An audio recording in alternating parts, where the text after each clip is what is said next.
Hello, we are back with part two of this week's reading of the Messianic Jewish Family Bible, Tree of Life version. And we did a quick recap of chapters 21 through 24. And before we go into chapter 25, I wanted to highlight a footnote that is under actually chapter 21 when the consecrated bread was eaten. And I'm just going to read it from Luke 6, 3 to 4. It is also covered, well, I can actually read also Matthew and 12, verses 3 to 4. But I'm going to go to the beginning part of this because it helps to know what's happening when when we get into the actual verses. So I'm going to start actually with Luke chapter 6 at the beginning. Now, during Shabbat, Yeshua was passing through grain fields, and his disciples were picking and eating heads of grain, rubbing them in their hands. But some of the Pharisees said, "What are you doing? What is not permitted on Shabbat?" Then answering them, Yeshua said, "Haven't you read what David did when he was hungry and those with him? How he entered into the house of God, took and ate the showbread, which only the Kohanim are permitted to eat, and even gave it to those with him. He said to them, 'The Son of Man is Lord of Shabbat.'" And starting at Matthew chapter 12, the Lord of Shabbat. At that time, Yeshua went through the grain fields on Shabbat. His disciples became hungry and began to pluck heads of grain and eat them. But when the Pharisees saw this, they said to him, Look, your disciples are doing what is not permitted on Shabbat." But he said to them, "Haven't you read what David did when he became hungry and those with him? How he entered into the house of God and they ate the showbread, which was not permitted for him to eat, nor for those with him, but only for the Kohanim. Or haven't you read in the Torah that on Shabbat the Kohanim in the temple break Shabbat and yet are innocent? But I tell you that something greater than the temple is here. If you had known what this means, 'I desire mercy, not sacrifice,' you wouldn't have condemned the innocent, for the Son of Man is Lord of Shabbat." So those are the highlighted verses that pertain actually to the New Testament. This is kind of like a type and shadow um, when this is done too, because we can reflect an event that has happened in the Old Testament to an event that happens in the New Testament pertaining to Yeshua. So that's just what I wanted to cover with that. So we're going to continue with chapter 25, Abigail and Foolish Nabal. Then Samuel died, and all Israel gathered and lamented him. And lamented just simply means mourned, and buried him at his house in Ramah. David then arose and went down to the wilderness of Paran. Now there was a man in Maon whose business was in Carmel, and the man was so wealthy he had 3,000 sheep and 1,000 goats. At that time he was shearing his sheep in Carmel. The man, the man's name was Nabal, and his wife's name was Abigail. The woman was intelligent and beautiful, but the man, a Calebite, was harsh and evil in his dealings. While David was in the wilderness, he heard that Nabal was shearing his sheep. So David dispatched 10 young men and said to the young men, "Go up to Carmel, and when you reach Nabal, greet him in my name. Thus you will say, 'Long life, and shalom to you, shalom to your house, and shalom to all that is yours.' Now I hear that you have shearers. When your shepherds were here with us, we did them no harm, and nothing of theirs was missing all the time they were in Carmel. Ask your young men, and they will tell you. Therefore let the young man find favor in your eyes, for we have come on a festive day. So please give to your servants and to your son David whatever you find at hand."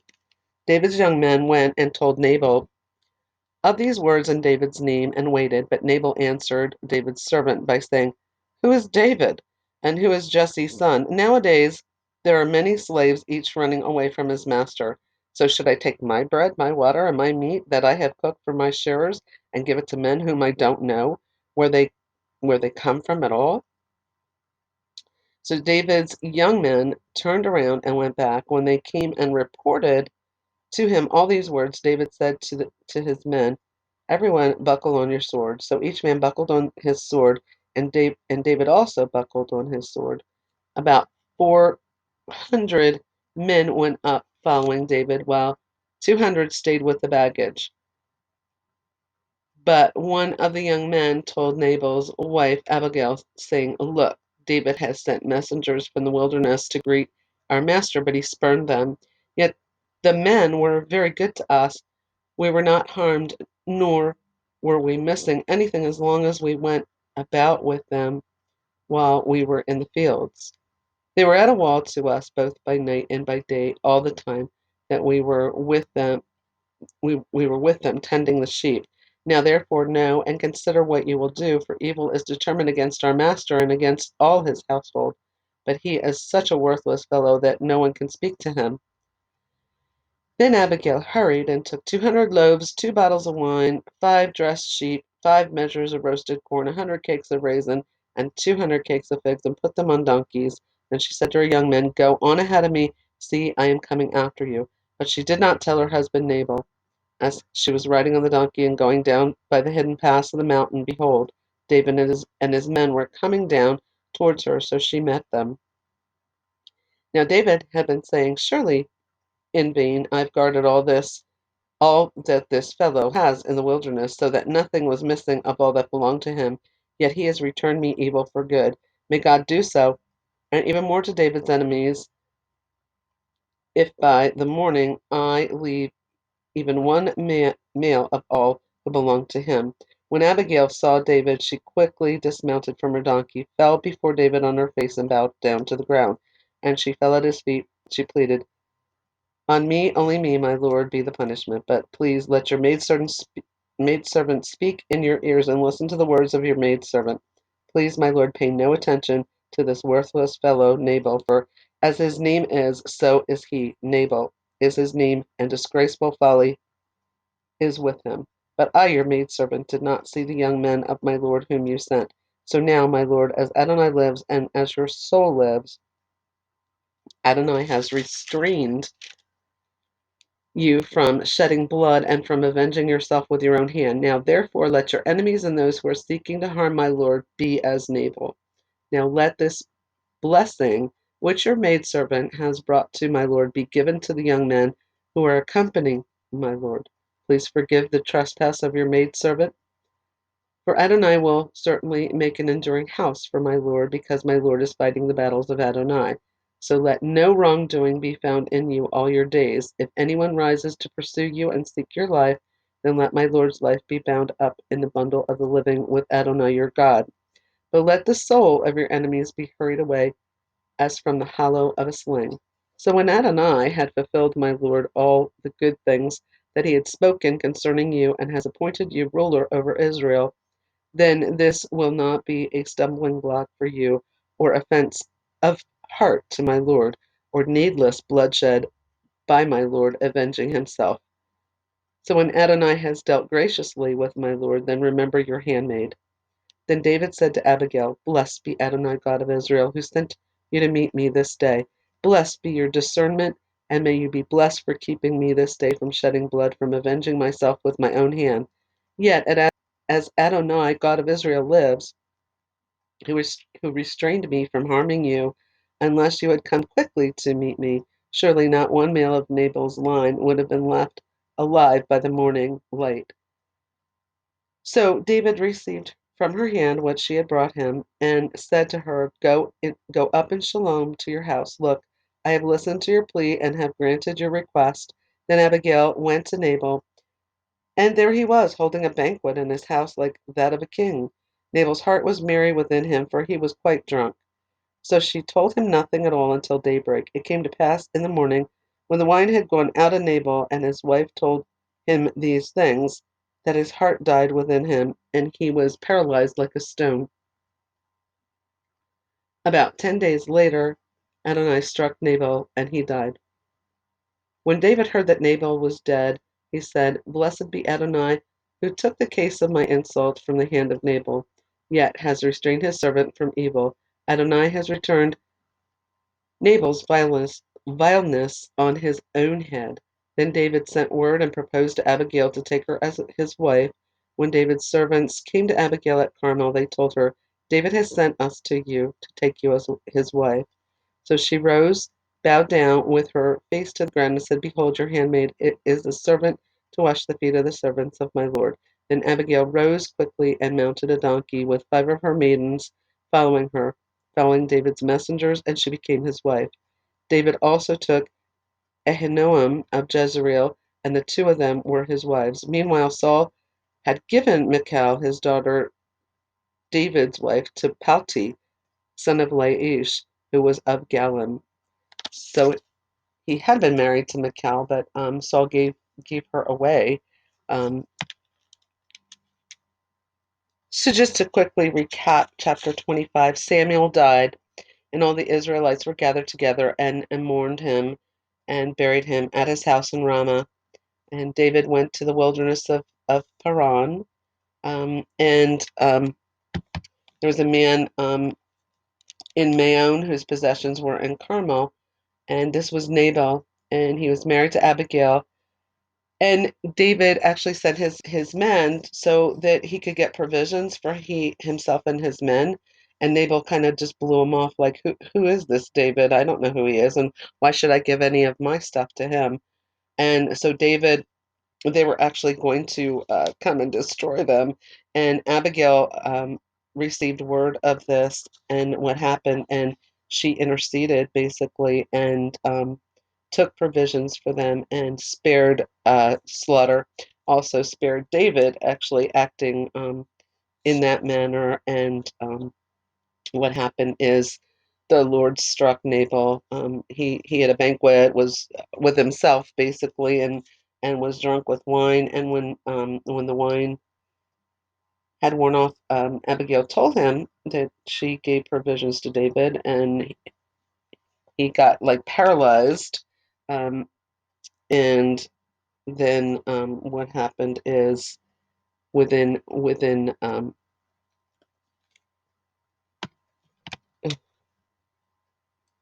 like 10 days, Adonai struck him and he died. I'm sorry, I had to pause it there for a minute. This didn't look like it was recording, but we're back. Chapter 26. We're going to read next.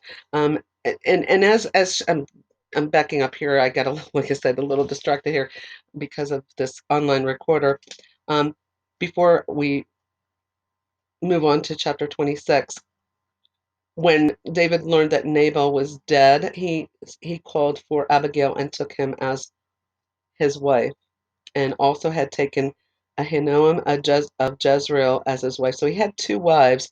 He should have had 3, but Saul had given Michal to Palti, son of Laish, who was of Galim. So he no longer had Michal as his wife. Okay, so now we're going to go to chapter 26. David again spares Saul.